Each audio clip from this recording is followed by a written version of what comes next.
Japan में एक फकीर हुआ है जिसका नाम नागार्जुन था। मनोज सिंह क्या नाम था? नाम बताओ। नागार्जुन। ध्यान रखना, पूछूंगा नाम भी याद करना है। नागार्जुन नाम का फकीर एक जापान में हुआ है। बड़ा मशहूर फकीर था। कभी इच्छा होती थी तो भिक्षा मांग लेता था, और इच्छा नहीं है तो भगवान की परीक्षा करके बैठ जाता था। आएगा सो खाऊंगा, नहीं आएगा तो भूखा रहूंगा। एक दिन वो फकीर भिक्षा मांगने के लिए गया। जागने और सोने की बात मैं बता रहा हूं। जब भिक्षा मांगने गया, रानी के राजमहल के सामने मुख्य द्वार पर खड़ा होकर आवाज लगा रहा है कि भिक्षाम देहि, भिक्षा दीजिए। रानी निकलती है और देखती है तो उस फकीर से कहती है, कुछ देर इंतजार कीजिए। आप राजमहल के अंदर जाकर सोने के कटोरा में भिक्षा लेकर आती है और फकीर से कहती है, लीजिए भिक्षा। आपके पास में जो भिक्षा पात्र है वो मुझे दे दीजिए, और जो सोने के कटोरे का पात्र दे रहा हूं इसको तुम ले लीजिए। नागार्जुन फकीर ने मुस्कुरा कर कहा, जैसी तुम्हारी इच्छा। सोने का पात्र जिसमें भिक्षा भरी हुई है नागार्जुन ले लेता है, और उसके पास में जो तुंबड़ी का पात्र था उसको वहीं छोड़ देता है और लेकर चल देता है।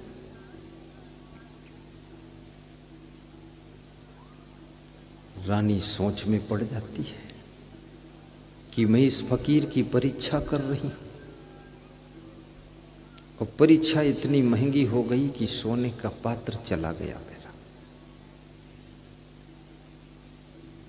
तो रानी ने फिर आवाज लगाई कि ये फकीर, क्या तूने ध्यान नहीं दिया? मैंने तुझे सोने का पात्र दिया है और तू फकीर है। सोने का पात्र तू लेकर क्यों जा रहा है? तो उस फकीर ने कहा कि जिसको सोने के पात्र में और मिट्टी के पात्र में फर्क मिट जाता है उसी को फकीर कहा जाता है। इसलिए मैं लेकर जा रहा हूं। मेरे पास में मिट्टी का पात्र भी कभी था, किसी ने तुंबड़ी दे दी तो उसे ले लिया। सूखी लौकी का पात्र, और तुमने कहा कि सोने का पात्र ले जाओ तो मैंने इसको ले लिया। यदि कोई फिर मुझको मिट्टी का पात्र देगा और कहेगा सोने का पात्र यहाँ छोड़ दो, तो इसको मैं वहाँ छोड़ दूंगा, फिर मिट्टी का पात्र ले लूंगा। मुझे तुम्हारी श्रद्धा को धन्यवाद देना है। रानी चिंता में पड़ गई कि लगता है ये फकीर सोने का पात्र वापस नहीं देगा। लेकर के चल दिया। जब राज्य से बाहर निकला, दूसरी घटना घट गई। उस फकीर के पीछे पीछे कोई आ रहा है। किसी के पद चाप की धुनी सुनाई दे रही है। वो फकीर मुड़कर देखता है कि मेरे पीछे कौन आ रहा है, क्योंकि आदमी के पीछे आदमी आज तक कभी आया ही नहीं है। ये मेरे पीछे आ रहा है। आदमी जब आता है किसी के पीछे तो कोई और कारण से आता है। ये क्यों आ रहा है? दीनानाथ मिश्रा, जौनपुर, ध्यान देना।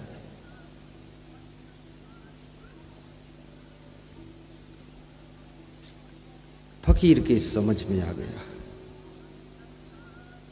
कि जो आदमी मेरे पीछे आ रहा है ये मेरे पीछे नहीं बल्कि ये सोने के पात्र के पीछे आ रहा है। अगर मैं ये सोने का कटोरा यहीं छोड़ दूं तो ये कटोरा लेकर वापस लौट जाएगा, ये मेरे पीछे नहीं आएगा। लेकिन मैं इसे छोड़ नहीं सकता क्योंकि इसमें भिक्षा है। शमशान घाट में जाकर के किसी की समाधि बनी हुई थी कमरा जैसी, उसमें बैठ करके वो फकीर भिक्षा को ग्रहण कर रहा है। शमशान घाट में जाना बहुत हिम्मत का काम है। हालांकि मरने के बाद सबको उसी घाट पे जाना है, लेकिन जिंदा में जाने में डर लगता है। और जब तुम मरते हो पूरे गांव के लोग तुम्हारी लाश को वहीं पहुंचा देते हैं, शमशान घाट। और फिर हड्डियों के फूल, तुम्हारी अस्थियां गया बिहार में गंगा जी में प्रवाहित कर दी जाती है। अस्थियां बिखर जाएं उससे पहले आस्था जुड़ जानी चाहिए। अस्थियां बिखरने से पहले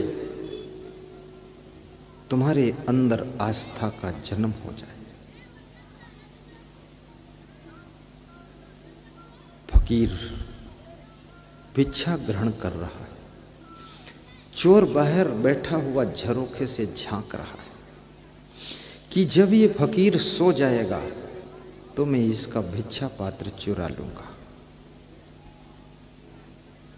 वो जो आदमी फकीर के पीछे पीछे जा रहा था कोई और नहीं था, वो चोर था। फकीर भिक्षा ग्रहण करने के बाद उस सोने के पात्र को झरोखे से बाहर फेंक देता है। उस सोने का पात्र चोर की पीठ पर गिरता है। चोर भी बड़ा आश्चर्य में पड़ गया। ये सोने के कटोरे को ऐसे फेंक रहा जैसे कोई अपने घर से कूड़ा कबाड़ फेंक रहा है।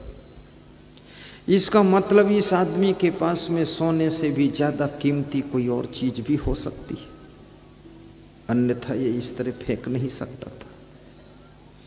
चोर ने कहा, क्या मैं अंदर आ सकता हूं? तो उस फकीर ने कहा, अंदर आने के लिए कटोरा फेंक करके निमंत्रण दिया हूं कि अंदर आओ, क्योंकि ये कटोरा खाली है, अंदर आओगे तो इसको भर सकता हूं। चोर बड़ा खुश हुआ कि बहुत जिंदगी में चोरी किया लेकिन ऐसा कोई आदमी नहीं मिला जो फेंक दे मेरी ओर। और इस दुनिया में किसी भी चीज को फेंकना भी कठिन है, दान देना भी कठिन है, सत्संग कराना भी कठिन है। धन तो बहुत लोगों के पास में है, कितनों का धन दारू के नाम पर निकल पड़ता है लेकिन दान के नाम पर नहीं निकलता है। कितनों का धन ऑर्केस्ट्रा डांस के लिए निकलता है लेकिन सत्संग के लिए नहीं निकलता है। और कितनों का धन जुआ खेलने के नाम पर निकलता है परंतु किसी को सहयोग देने के लिए नहीं निकलता है। और कितनों का धन दूसरों को सताने के लिए निकलता है पर जो सताए जा रहे हैं उनको बचाने के लिए नहीं निकलता है। धन तो सभी का खर्च होता है, ना भी खर्च करो तो भी धन सबका यही छूट जाता है। मुट्ठी बांध सभी आते हैं, हाथ पसारे जाते, महामूढ़ता मोहित मानो गढ़ते झूठे नाते। मेरा है मूढ़ जन्म भर करता, एक दिन मिट्टी के नीचे वह पड़ा पड़ा है सड़ता। धन को या तो आला वाले ले जाते हैं या धन को भाला वाले ले जाते हैं या आखिरी में माला वाले ले जाते हैं। आला वाले का मतलब है धन तुम्हारा या तो डॉक्टर के पास जाएगा, रोग व्याधि बीमारी घर भर में फैलेगी, पूरा धन डॉक्टर के पास चला जाए। उनको आला वाले कहते हैं। दूसरा धन ले जाते हैं माला वाले। माला वाले मतलब पूजा पाठ करने वाले साधु संत महात्मा। वो धन यदि माला जपने वालों के पास गया तो पुण्य में चला गया, आला वालों के पास गया तो बीमारी में चला गया, और फिर भी बच गया तो हमने नहीं खर्च किया तो फिर भाला वाले ले जाते हैं। वो चोर डाकू तुम्हारे पेट में भाला भोंक के और निकाल ले जाते हैं। आला माला भाला, ये धन की गति है। और याद रखना, धन यदि सही खर्च करना आता है, धन तुमको धन्य भी कर सकता है। और धन खर्च करने की कला नहीं मालूम है तो धन खुद बर्बाद होगा ही, तुमको भी बर्बाद कर देगा।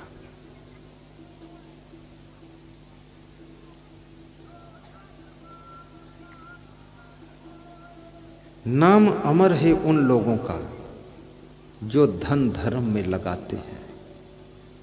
धन वाले कंजूस जगत में जोड़ जोड़ मर जाते हैं।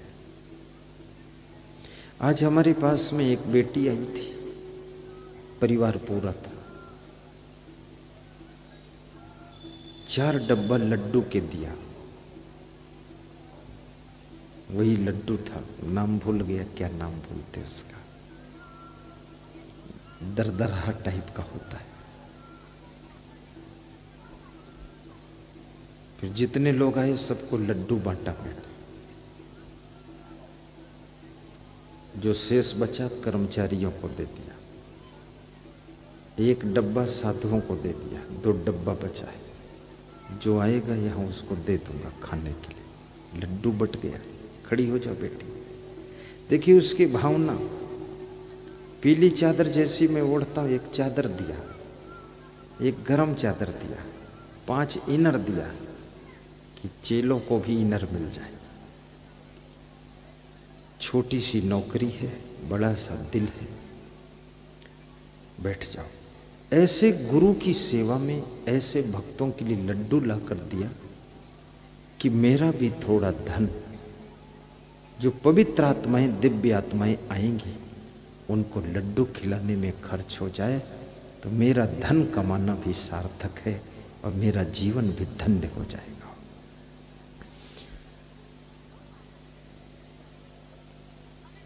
कभी कभी धन आपका गिर जाता है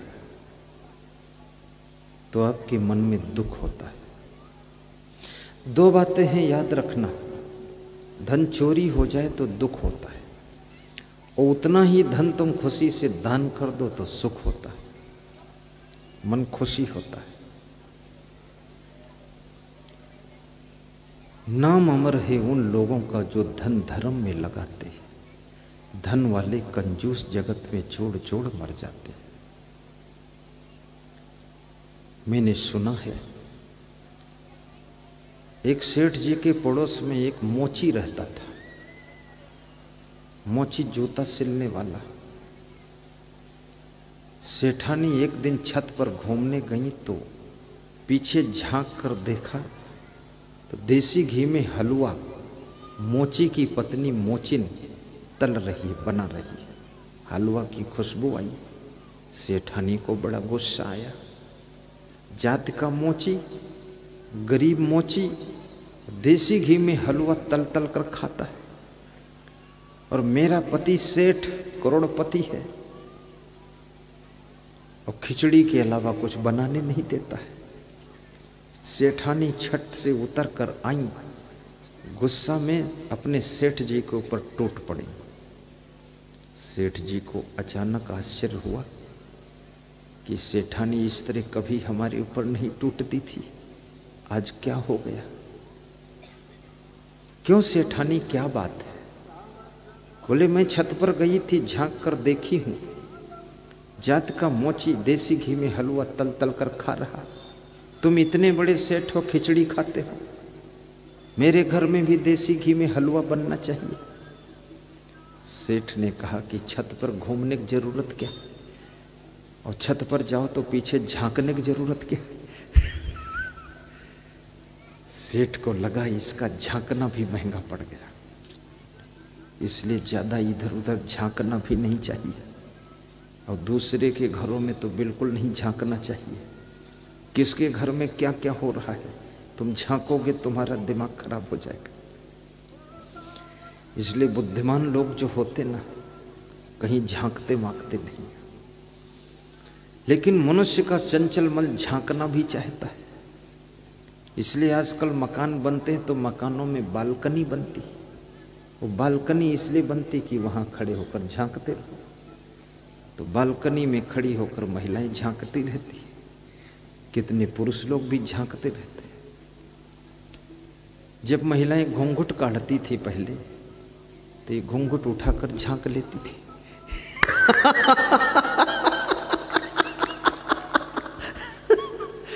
अभी मैं राजस्थान जाता हूँ, मध्य प्रदेश में जाता हूँ, वहाँ घूंघट प्रथा अभी भी है। ये दो प्रदेशों में, मध्य प्रदेश और राजस्थान। उत्तर प्रदेश में घूंघट प्रथा धीरे धीरे विसर्जन की ओर पहुँच गई है। अब घूंघट खत्म हो जाए तो कोई बात नहीं, लेकिन घूंघट के बजाय अब ऊंघट हो गया। ऊंघट का मतलब जितना पहले आगे धोती लटकाती थी महिलाएं मुंह के आगे, उतना पीठ के पीछे लटकाती। अब उसको ये भी पता नहीं मुंह आगे है कि मुंह पीछे है।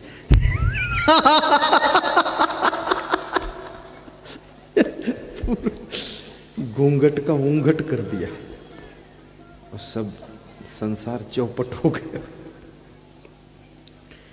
लेकिन ये घूंघट से फायदा क्या था, ये भी तो समझना है। फायदा क्या था, ये घूंघट क्यों काढ़ा जाता था? दो में से एक को घूंघट काढ़ना चाहिए, या तो स्त्री घूंघट डाले या कि पुरुष घूंघट डाले। अब स्त्रियां तो बहुत वर्षों तक डाल चुकी, इनकी पारी खत्म हो गई। अब पुरुष लोग घूंघट डाले तो भी ठीक है।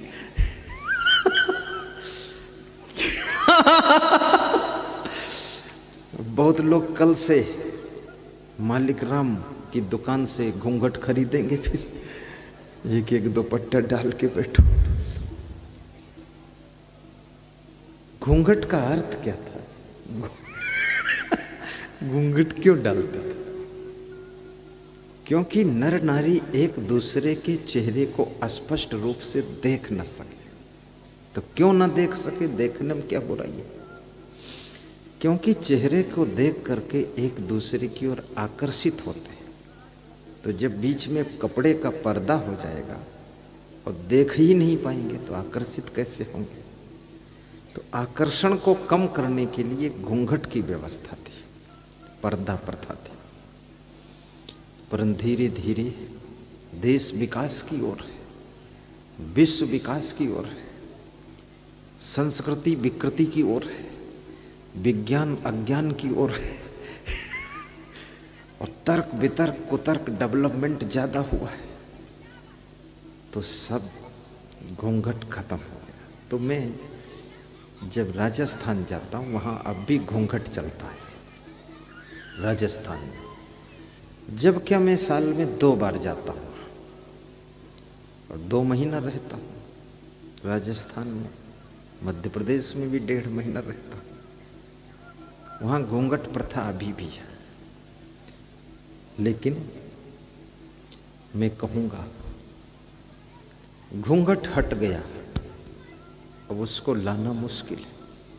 पर इतना जरूर है कि आप अपने नियम और संयम का घूंघट बना लीजिए कि हमें किस विचार से संसार में रहना है, कहाँ आकर्षित होना ठीक है, कहाँ आकर्षित होना गलत है। इस बात का विवेक आपके पास में उदय हो जाए तो भी आपकी संस्कृति बच सकती है, संस्कार बच सकता है, आपकी सभ्यता शालीनता बच सकती है और हिंदू धर्म के नियम की रक्षा हो सकती है और आप एक दिन देव मानव महामानव बन करके इस जगत को धन्य कर सकते हैं।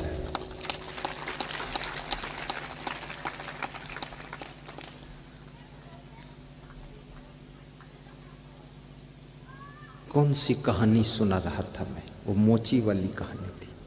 मोची वाली है, नागार्जुन फकीर वाली है, नारद वाली, 3 कहानी फंसी पड़ी, तीनों को लेना है। बड़ी मजेदार कहानी।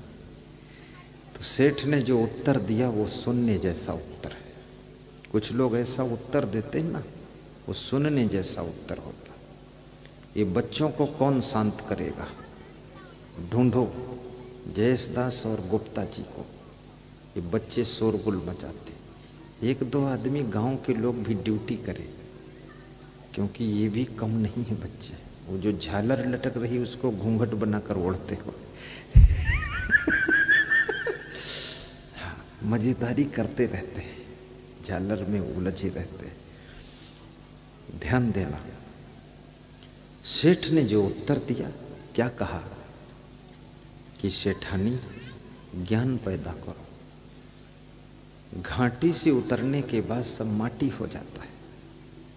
हलवा खाओ चाहे खिचड़ी खाओ, घाटी उतरे माटी। वो मोची बेवकूफ़ है जो हलवा खा खा कर पैसा खराब करता है। हम लोग बुद्धिमान हैं, सादा भोजन उच्च विचार। सेठानी की समझ में नहीं आया। घर में खटपट शुरू हो गई।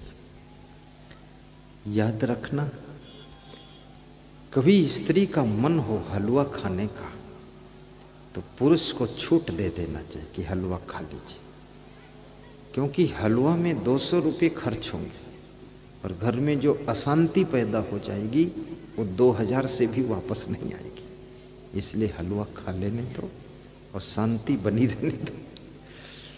आपकी पत्नी यदि सोने की चैन मांग रही है, आप भैंस बेचकर उसको चैन दे दो कि ले तू पहन ले, क्योंकि घर की चैन बच जाए वो ज़्यादा अच्छा है।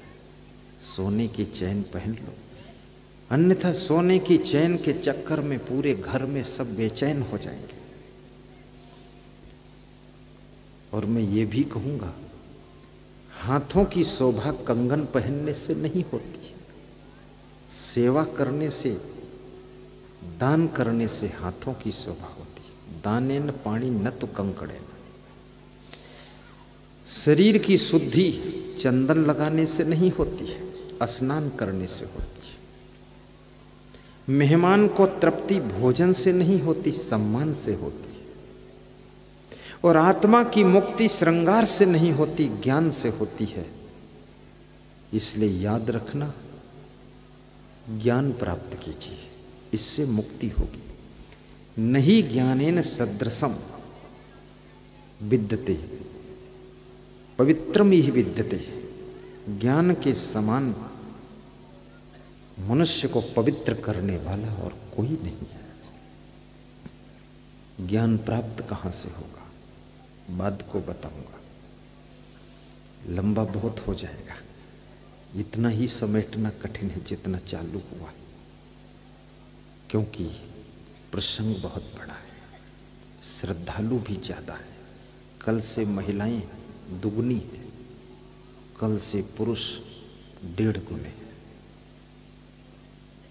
कल लास्ट है, लास्ट में फुल हो जाएंगे।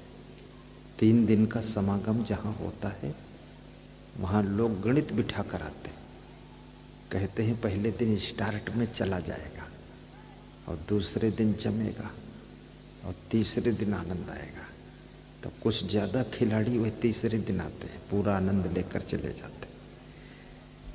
लेकिन सत्संग प्रथम दिन नया है, सेकंड दिन और नया है, लास्ट दिन पूरा नया है।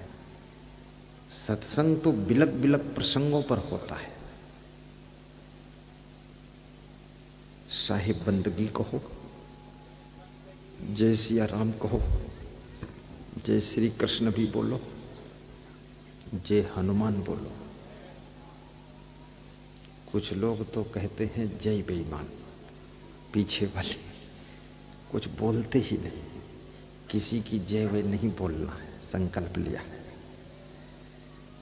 वो कहते हैं तुम जय वय मत बुलवाओ, प्रवचन सुनाओ, फालतू बात मत करो, जय हम बातें बोल लेंगे। पर मैं जय इसलिए बुलवाता हूँ कि मैं भी थोड़ा रेस्ट पा जाता हूँ। गुरुदेव तुम्हारी जय जय हो, भगवान तुम्हारी जय जय हो। बड़ी मार्मिक बात है। ध्यान को एकाग्र करना। शांति व्यवस्थापक यहीं रहें कृपया, दूसरी जगह नहीं जाएंगे ताकि असमंजस न पड़े। सेठ बुद्धिमान था, उसने सेठानी से कहा कि जैसी तेरी इच्छा तो कर सकती है, लेकिन एक बात सुन ले, अगर मेरी कला को देखना है तो मोची के घर में भी हलवा बनना बंद करा दूंगा। अपने घर में हलवा बनना चालू तो नहीं करूंगा, लेकिन मोची घर में बंद जरूर करा दूंगा। क्या कला है लोगों की। अपना मकान तो नहीं बनाऊंगा, लेकिन जिनका बना उनका गिरा दूंगा। अपनी गाड़ी तो नहीं खरीदूंगा, जिन्होंने खरीदा उनकी चोरी करा दूंगा। अपनी दुकान तो नहीं खोलूंगा, लेकिन जिनकी खुली है उनकी बंद करा दूंगा। बड़े नालायक लोग हैं संसार में। बहुत विचित्र लोग। मुझे सुख मिले न मिले इस भावना के लोग ज्यादा, लेकिन जिनको सुख मिला है उनका सुख नष्ट कर दूंगा। ईर्ष्या में जल रहा है संसार। ईर्षु घृणी न संतुष्टा, क्रोधनो नित्य संकिता, पर भाग्योपजीवी खड़े ते नित्य दुखिता। ईर्ष्या करने वाले लोग सदैव दुखी रहते हैं। प्रेम कीजिए, शुभकामना कीजिए, पर किसी से ईर्ष्या मत कीजिए, जलन मत कीजिए। स्वयं आगे बढ़ने के फार्मूले अपनाइए, लेकिन जो आगे बढ़ रहे हैं उनकी टांग खींचकर पीछे मत कीजिए। अकबर ने बीरबल से कहा कि मैं एक लाइन खींचता हूं, इसको छोटा कीजिए।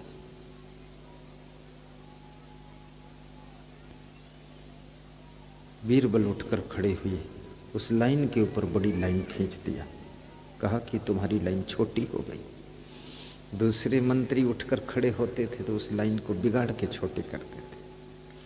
दूसरे की लाइन को बिगाड़ कर छोटी मत कीजिए, बल्कि अपनी लाइन बड़ी कीजिए, तो अगले की छोटी अपने आप हो जाएगी।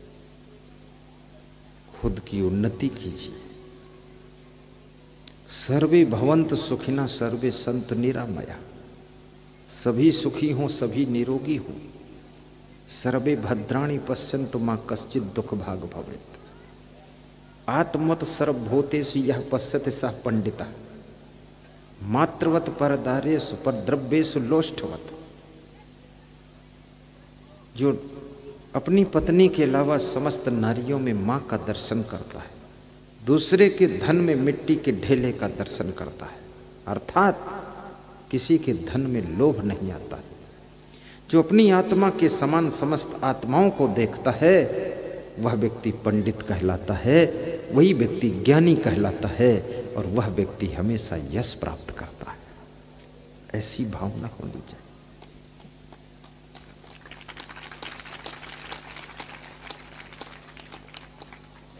सेठ रात में छत पे चढ़ता है, एक छोटी सी लकड़ी लेकर उसमें 100 का नोट धागे से बांधता है और मोची के आंगन में फेंक देता है। मोची सवेरे जागता है, देखता है 100 का नोट पड़ा हुआ है। उसने अपनी पत्नी को बुलाया, कहा देखो भगवान ने 100 का नोट फेंका है, आकाश से गिरा है। तो पत्नी ने कहा इस नोट का जोड़ा लगाया जाए। पुराने जमाने की बात है, मुश्किल था 100 रुपये कमाना बचाना। 3 महीने तक 1-1, 2-2 रुपया रोज जोड़ता रहा। 3 महीने तक पिछवाड़े से मोची के घर से देसी घी के हलवा के तलने की सुगंध ही नहीं आई। सेठ ने कहा, अब खुशबू आती हलवा की? सेठानी ने कहा, बिल्कुल नहीं आती। तो सेठ ने कहा, जो रोग हमारे लगा था वही रोग उसके लगा दिया। अब हलवा उसके घर बंद हो गया और हमारे घर चालू होने ही नहीं। बहुत विचित्र लोग संसार में। जगतगुरु शंकराचार्य ने इसलिए कहा है कि विचित्रो अयम संसार, ये संसार बड़ा विचित्र है। नागार्जुन फकीर सोने का कटोरा झरोखे से बाहर फेंक देता है, चोर की पीठ पर गिरता है। चोर आश्चर्य में डूब जाता है कि ये आदमी जिंदगी का पहला आदमी है जो सोने के कटोरे को ऐसे फेंक रहा जैसे कोई कूड़ा कचड़ा फेंक रहा। इसका मतलब इसके पास में सोने के कटोरे से भी ज्यादा कीमती कोई और चीज भी होगी। चोर ने फकीर से कहा कि मैं अंदर आऊं तुम्हारे पास? बोले, अंदर आने के लिए कटोरा फेंका, आ जाओ।